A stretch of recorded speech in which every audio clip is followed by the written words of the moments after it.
Ya, baik. Assalamualaikum warahmatullahi wabarakatuh. Alhamdulillah, wassalatu wassalamu ala rasulillah, Sayyidina Muhammad ibn Abdullah wa ala alihi wa sahbihi wa man tabi'alah. Asyhadu an la ilaha illallah dahu la syarikalah, wa asyhadu anna sayyidana Muhammadan abduhu wa rasuluhu la nabiyya ba'dah. Pertama-tama marilah kita panjatkan puji beserta syukur kehadirat Allah Subhanahu wa taala yang mana pada kesempatan kali ini alhamdulillah kita semua masih diberikan kesehatan, diberikan kesempatan sehingga pada kesempatan siang hari ini kita bisa saling bertatap maya untuk mengikuti melaksanakan kewajiban kita yaitu belajar ya. Sekarang kalian alhamdulillah sudah mencapai satu titik baru pada kehidupan kalian. Kalau kemarin kalian belajar di sekolah menengah pertama, sekarang kalian sudah naik tingkat di sekolah menengah atas ya. Mudah-mudahan dengan adanya program MPLS ini, kita semua bisa saling bekerja sama, bisa saling membantu untuk menjadi diri atau pribadi yang lebih baik di masa yang akan mendatang. Ya. Kemudian sholawat beserta salam semoga tercurah limpah kepada Nabi besar kita, yaitu Nabi Muhammad Shallallahu Alaihi Wasallam, berupa kepada para keluarganya, kepada para sahabatnya, kepada para pengikutnya, sampai kepada kita semua selaku umatnya. Mudah-mudahan kita semua mendapatkan syafaat beliau, terutama di yaumil jaza wal hisab. Amin ya Allah ya Rabbal Alamin. Anak-anakku yang Bapak cintai, Bapak ucapkan selamat datang dan selamat bergabung di SMA Negeri 24 Garut. Walaupun pada kesempatan kini Bapak belum bisa saling bertatap muka, namun Bapak sudah merasa bangga dan sangat menyambut baik kedatangan daripada adik-adik sekalian. Mudah-mudahan kita bisa saling membantu satu sama lain untuk bisa menggapai satu tahap yang lebih baik di kehidupan kita semua. Nah, di sini Bapak menjadi pemateri dalam program MPLS mengenai cara belajar efektif di masa pandemi. Ya tentunya adik-adik sekalian, sebelum kita masuk ke materi, ada istilah tak kenal maka tak sayang. Kalau Bapak katakan tak kenal maka tak aruf ya. Istilahnya ya kalau misalnya belum kenal ya kenalan lah, seperti itu. Nah, di sini Bapak akan sampaikan profil singkat Bapak. Nah, ini nama Bapak Asef Fahmi Nurul Iman, Bapak lahir di Tasikmalaya, dan saat ini Bapak tinggal di wilayah Kecamatan Sukaresmi, ya masih cukup berdekatan lah dengan Cisurupan ya. Dan saat ini Bapak mengajar di guru matematika. Mudah-mudahan nanti kita bisa ketemu ya. Nah, selanjutnya problem belajar di masa pandemi. Nah, tentunya kalian sebagai seorang pelajar sudah merasakan kurang lebih 1 tahun pembelajaran kita belajar dengan pembelajaran jarak jauh ya. Meskipun ada beberapa waktu mungkin kalian merasakan pembelajaran secara tatap muka, tapi mayoritas kita belajar secara jarak jauh. Tentunya pembelajaran jarak jauh ini masih banyak sekali problem, banyak sekali permasalahan yang harus segera diselesaikan, harus ditindaklanjuti supaya kegiatan belajar mengajar bisa terlaksana dengan baik. Supaya penyampaian materi, penyampaian ilmu dari guru-guru bisa tersampaikan dengan baik. Namun tentunya beberapa problem yang sudah mungkin kalian temukan dan mungkin beberapa Bapak ringkas ya di sini. Yang pertama, problem pelaksanaan PJJ ini, pembelajaran jarak jauh ini, Bapak ambil empat hal atau 4 problem yang Bapak rasa ini merupakan problem yang cukup berat ya. Yang pertama, masalah gadget. Nah ini tidak ada atau masih ada peserta didik yang terkendala dengan gadget ini. Walaupun mungkin kebanyakan ya Bapak percaya kalian sudah punya gadget ya, sudah punya smartphone yang alhamdulillah mungkin orang tua kalian masih diberikan rezeki untuk memiliki gadget ataupun tidak. Bahkan ada yang satu rumah dipakai untuk adik kakak, itu tidak masalah, tidak apa-apa. Yang penting gadget ini pada pada pembelajaran jarak jauh memang sangat penting gitu. Dengan pelaksanaan program jarak jauh, pembelajaran jarak jauh, ya gadget adalah yang utama sebagai sarana kita untuk belajar. Namun masih ada beberapa yang kesulitan gitu kan, soal gadget ini ada yang masih belum punya. Ya mungkin nanti bisa dipikirkan atau bisa Bapak sampaikan beberapa solusi mengenai problem ini. Yang kedua, jaringan internet. Nah, kadang-kadang kalian ada gadgetnya tapi jaringan internetnya atau kuotanya nggak ada, gitu kan. Mungkin adalah Bapak juga pernah mengalami seperti itu, atau kuotanya ada tapi sinyalnya jelek. Nah, ini juga jadi satu problem, ini juga jadi satu permasalahan yang harus dicarikan solusinya. Kemudian yang ketiga, motivasi belajar. Kita belajar secara tatap muka dibandingkan dengan pembelajaran jarak jauh, ini motivasi belajarnya jelas berbeda. Kadang-kadang yang namanya, ya Bapak juga pernah merasakan bagaimana menjadi seorang siswa, itu ada rasa malas, ada rasa nggak semangat belajar. Ketika tatap muka nggak semangat, tapi ada di sekolah, ada aturan yang mengikat kalian. Kalau kalian misalnya nggak hadir sekian hari, orang tuanya dipanggil, sehingga sebagai peserta didik kan akan memacu diri gitu kan, motivasinya lebih. Berbeda dengan ketika pembelajaran jarak jauh yang memperhatikan kadang-kadang hanya orang tua. Orang tuanya sibuk dengan pekerjaannya, kita nggak diperhatikan. Sehingga motivasi belajar peserta didik ya cenderung menurun gitu ketika pembelajaran PJJ ya. Nah, yang keempat adalah pemahaman informasi ilmu atau pembelajaran yang disampaikan oleh guru-guru kepada kalian sebagai peserta didik ini kadang-kadang ya tidak tersampaikan dengan sempurna gitu. Berbeda dengan ketika pembelajaran tatap muka, ketika ada yang belum dipahami ya bisa kita langsung bertanya langsung pada pembelajaran saat itu. Sedangkan pada pembelajaran jarak jauh kadang-kadang kitanya belajarnya yaitu tadi, pembelajarannya kurang efektif, kemudian ini apa sih? Aduh nggak paham, udahlah ditinggalin. Nah, kadang-kadang seperti itu ya. Ini menjadi problem yang Bapak temukan setelah 1 tahun kurang lebih melaksanakan pembelajaran jarak jauh. Nah, kemudian apa solusinya yang bisa kita, kita lakukan, yang bisa kita cari untuk mengatasi 4 problem ini? Walaupun tidak bisa 100% dihilangkan, tapi setidaknya kita mencoba untuk melangkah lebih baik lah. Nah, yang pertama soal gadget, ini solusinya adalah yang pertama kalian mencari teman yang dekat dengan rumah kalian, dengan catatan belajar bersama dan tetap memperhatikan prokes ya.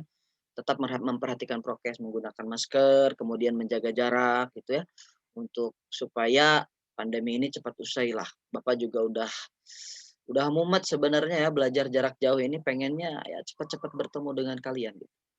Tapi ya saat ini masih belum bisa, maka dari kalian yang punya masalah di gadget, coba dengan cara belajar bersama teman yang dekat. Ya ini ya, teman yang punya tolonglah kita apa istilahnya menerapkan atau menanamkan sikap saling tolong menolong gitu kepada sesama teman. Yuk diajak, kasihan nih dia juga mau belajar, yuk kita belajar sama-sama. Terus kalau misalnya ada di keluarganya, minjem dulu di keluarga gitu. Itu solusinya mungkin yang bisa yang Bapak tawarkan ketika ada permasalahan soal gadget. Nah, yang kedua, jika masalahnya di jaringan internet, misalnya nggak ada kuota atau kuotanya ada tapi jaringannya jelek. Nah, yang pertama pemerintah menyampaikan atau memberikan bantuan kuota gratis ya untuk peserta didik ini sudah berjalan, itu silahkan kalian gunakan semaksimal mungkin. Jangan kalian dikasih kuota dipakainya yang lain-lain, dipakai TikTok-an lah, dipakai Likee, dipakai Instagram, Facebook dan lain sebagainya, dipakai YouTube, dipakai main game gitu. Padahal itu kuota untuk belajar ya. Jadi jangan sampai digunakan dengan hal yang lain-lain. Terus kemudian ada di beberapa lokasi itu WiFi gratis ya, WiFi gratis. Misalnya di balai desa itu beberapa kantor desa itu membuka. Ya, silakan kalian manfaatkan kalau misalnya ada di lingkungan gitu. Nah, kalau misalnya nggak ada, yang pertama kalian harus rajin menabung, ya, harus berhemat. Supaya apa? Ya untuk membeli kuota. Ini kan pembelajaran itu adalah satu hal yang esensial, hal yang penting yang harus kalian laksanakan. Kewajiban kalian sebagai seorang peserta didik ya harus melaksanakan pembelajaran. Yang pada akhirnya karena kondisinya seperti ini ya kalian harus bisa menghemat-hemat pengeluaran. Kalau misalnya kalian sudah bisa membeli kuota ya hemat-hematlah, jangan gunakan untuk hal-hal yang tidak kurang bermanfaat gitu ya. Nonton-nonton yang ya nonton film gabut atau gimana ya, saya nonton film aja lah, nonton YouTube aja lah, segala macam ada di sana. Nah, kalian jangan sampai seperti itu ya. Nah, itu untuk jaringan internet. Nah, untuk motivasi belajar, gimana nih, saya tuh agak-agak malas nih kalau belajar jarak jauh nih, apalagi nggak ada temennya, temennya sedikit gitu kan. Nah, untuk meningkatkan motivasi belajar yang pertama buat suasana baru. Jadi belajar tuh jangan gitu-gitu terus, jangan di sana terus gitu. Ayo coba cari misalnya belajar di sawah kah atau misalnya di lokasi yang sejuk gitu. Ini kan di daerah Cisurupan itu sekitar itu kan masih banyak tempat-tempat yang asri gitu ya, silahkan untuk meningkatkan semangat belajar. Terus kemudian coba juga belajar dengan kelompok ya, kelompok kecil dengan catatan kelompoknya yang dekat-dekat rumah saja ya, yang posisinya tidak terlalu jauh gitu. Bisa silahkan. Kemudian yang ketiga coba bangun komunikasi dengan teman, dengan guru sebaik-baiknya. Barangkali, minta saran, "Pak gimana nih saya kurang paham," dikasih petunjuk, bangun komunikasi. Insya Allah itu guru-guru akan sangat menyambut ya kalau misalnya peserta didiknya mau membangun komunikasi. Kemudian yang keempat untuk permasalahan pemahaman informasi, nah solusi yang Bapak tawarkan adalah yang pertama cari berbagai sumber. Ya, jangan fokus dari yang dikasih guru aja, coba sok bareng-bareng. Misalnya, tadi kan belajarnya kelompok, ini kalau saya lihat di sini materinya di internet materinya seperti ini yang Bapak atau Ibu sampaikan begini, cari yang lain. Misalnya kalau misalnya butuh buku, silakan ya di sekolah nanti ada perpustakaan, ada buku-buku sumber yang bisa kalian pinjam, yang bisa kalian gunakan, silakan manfaatkan. Kemudian jangan malu untuk bertanya. Kalau kalian nggak paham, jangan malu. Insya Allah kita bisa belajar melalui Google Classroom, bisa belajar melalui Zoom, bisa juga melalui WA, melalui melalui apa pesan pribadi. Silahkan. Nanti Bapak secara khusus akan menyampaikan apa istilahnya kontak Bapak dan guru-guru yang lain juga pasti akan seperti itu. Berguna supaya kalian barangkali ada yang mau ditanyakan atau bagaimana bisa langsung menghubungi. Jangan malu untuk bertanya. Nah, itu bisa jadi beberapa solusi mengenai problem PJJ yang Bapak temukan ya.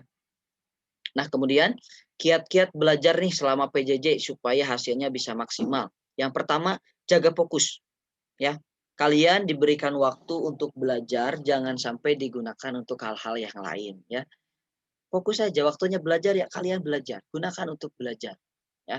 Jangan sampai waktunya belajar kalian ini sambil megang HP nih, belajar di HP tapi megang HP-nya kadang-kadang sambil buka game, kadang-kadang sambil sambil buka-buka Instagram, nih siapa nih yang nge-like nih, posting dulu ah, posting dulu. Nah, jangan sampai seperti itu ya. Kalau misalnya kalian yang nggak fokus, itu pembelajaran nggak bisa kalian dapatkan dengan baik ya. Dan kalau tatap muka ada yang meleng dikit kan ditegur sama guru. Tapi kalau sedang pembelajaran jarak jauh kan nggak bisa, gimana ngelihatnya gitu kan. Nah itu ya yang pertama. Kemudian yang kedua, cukup istirahat. Nah, fenomena saat ini Bapak melihat beberapa anak dengan tidak adanya pembelajaran tatap muka itu banyak yang kehidupannya berubah jadi kalong, tahu kalong ya? Kelelawar. Jadi siangnya mereka tidur, malamnya melek. Nah, ini jangan sampai kalian seperti itu ya. Harus cukup istirahat. Ini pasti pembelajaran kalian akan kacau. Kalau seandainya berperilaku atau bergaya hidup seperti itu. Ya mungkin nanti Bapak juga akan berkomunikasi pihak sekolah dengan orang tua, jangan sampai anaknya menggunakan waktu yang tidak baik. Waktunya istirahat, gunakan istirahat. Waktunya belajar, gunakan belajar. Ini adalah tanggung jawab moral ya bagi kalian selaku pelajar. Jangan sampai kalian terbawa arus, terbawa suasana. Ah, nggak apa lah, belajarnya juga jarak jauh bisa kapan aja. Nah, tetap tidak boleh seperti itu ya. Istirahat yang cukup supaya bisa sehat, selalu bisa menjaga kondisi tubuh dengan baik ya.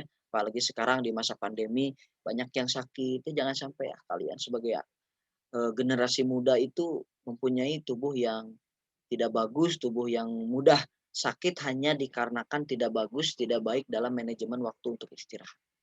Yang ketiga, manajemen waktu. Nah, jangan sampai kalian menumpuk pekerjaan. Tentunya setelah guru memberikan materi, guru memberikan pembelajaran, tentunya kalian akan diberikan tugas sebagai bentuk refleksi materi yang sudah diberikan. Apakah bisa nggak nih dipahami atau tidak bentuk tugas itu. Nah, kadang-kadang kalau misalnya kitanya malas, "Ah, udahlah nanti aja nanti aja nanti aja." Sedangkan kan pembelajaran banyak. Kalau udah numpuk itu malasnya bikin, "Wah, udahlah nggak mau dikerjain kebanyakan." Nah, gara-garanya adalah kita tidak memanage waktu dengan baik. Silakan atur. Makanya tadi pada saat materi pertama dijaga fokus itu, waktunya belajar gunakan untuk belajar, waktunya nugas gunakan nugas, waktunya istirahat gunakan istirahat, waktunya main silakan kalian bermain, ya. Jangan diporsir terus belajar selama 24 jam itu juga nggak bagus, ya. Main 24 jam juga nggak baik. Jadi silakan atur waktunya. Kalian sudah apa istilahnya sudah dewasa, sudah bisa memilah dan memilih mana yang baik. Ya, Bapak percaya sama kalian. Dan yang terakhir, tempat belajar yang nyaman. Nah, usahakan kalian memiliki satu tempat belajar khusus, kalau bisa jangan di kamar, ya, apalagi di atas kasur. Nah, kalian belajar, aduh agak pegel nih, duduk duduk kelamaan, ya kalian tiduran, habis tiduran tidur beneran. Nah, ini belajarnya nggak bakal fokus, nggak bakal bener ini. Maka silakan buat ruang belajar yang baik, buat lokasi, senyaman mungkin supaya kalian bisa tenang, bisa fokus dalam melaksanakan pembelajaran, ya. Nah, ini mungkin, kata-kata terakhir atau motivasi atau penyemangat ya buat kalian, jangan pernah menyerah dengan keadaan. Gunakan waktu sebaik mungkin dan selalu lakukan yang terbaik. Insya Allah kalau kalian tidak pernah istilahnya mengeluh, tidak pernah berputus asa, selalu memberikan yang terbaik, insya Allah Allah juga akan berikan yang terbaik untuk mudah-mudahan dengan bergabung di SMA Negeri 24 ini adalah satu langkah awal, langkah besar yang akan menentukan cita-cita kalian, yang akan menentukan masa depan kalian, dan semoga kita di SMA 24 Garut ini bisa bersama-sama menjadi lebih baik. Ya, mungkin itu yang bisa Bapak sampaikan pada kesempatan kali ini. Bapak mohon maaf atas segala kekurangan. Wabillahi taufik wal hidayah. Wassalamualaikum warahmatullahi wabarakatuh. Nah, ini kontak Bapak ya, barangkali nanti ada yang mau ditanyakan atau apa, silakan. Bapak welcome, insya Allah 24 jam. Terima kasih.